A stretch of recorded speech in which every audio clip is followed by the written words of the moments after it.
Pessoal, eu vou explicar como se calcula uma adição entre duas frações onde os denominadores são diferentes. Primeiro, logo de início, iremos calcular o MMC entre os denominadores 2 e 8. Então, eu fiz aqui de uma forma mais básica, né, através dos múltiplos. Vamos calcular os múltiplos de 2, os múltiplos de 8. Os múltiplos de 2, a gente conta de 2 em 2, os múltiplos de 8 em 8. O primeiro que se repetiu aqui foi o número 8. Então, significa o quê? Que o primeiro que se repete é o mínimo múltiplo comum. No caso aqui é o 8. Então, voltamos para cá. Vamos escrever frações equivalentes a 1/2 e 1/8, onde essas frações terão denominadores 8. Então, vamos lá.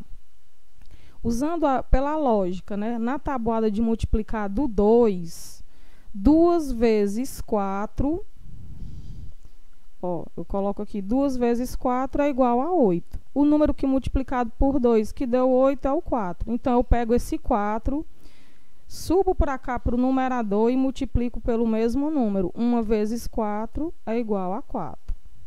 Fazemos do mesmo jeito. Agora, eu vou encontrar uma fração equivalente a 1/8, onde o denominador seja 8. Se o denominador já é o próprio 8, significa que eu vou multiplicar essa fração aqui por 1. 8 vezes 1 é igual a 8 e 1 vezes 1 é igual a 1. Ou, se preferirem, eu posso pegar também, né, para encontrar frações equivalentes. Eu posso dividir o denominador 8 pelo 2, 8 dividido por 2 é igual a 4, e 4 vezes 1, a gente multiplica pelo numerador, o resultado, né, dá igual a 4. É a mesma coisa. Tanto faz você descobrir através da multiplicação, ou você descobrir dividindo e multiplicando. E 8 dividido por 8 é igual a 1. Multiplica esse 1 pelo numerador, que também é 1. 1 vezes 1 é igual a 1. Então, feito isso, quando os denominadores estiverem com a mesma fração, agora sim eu posso somar. 4 mais 1 igual a 5. E repete os denominadores que são iguais. Se a questão estiver pedindo para você escrever a fração resultante na sua forma decimal, aí você vai fazer o seguinte: você vai dividir 5 por 8, certo? O 5, no dividendo, quando ele é menor do que o divisor, acrescentamos um 0 no dividendo, um 0 e uma vírgula no quociente. Aí eu vou procurar qual é o número mais próximo, que multiplicado por 8, que se aproxima de 50.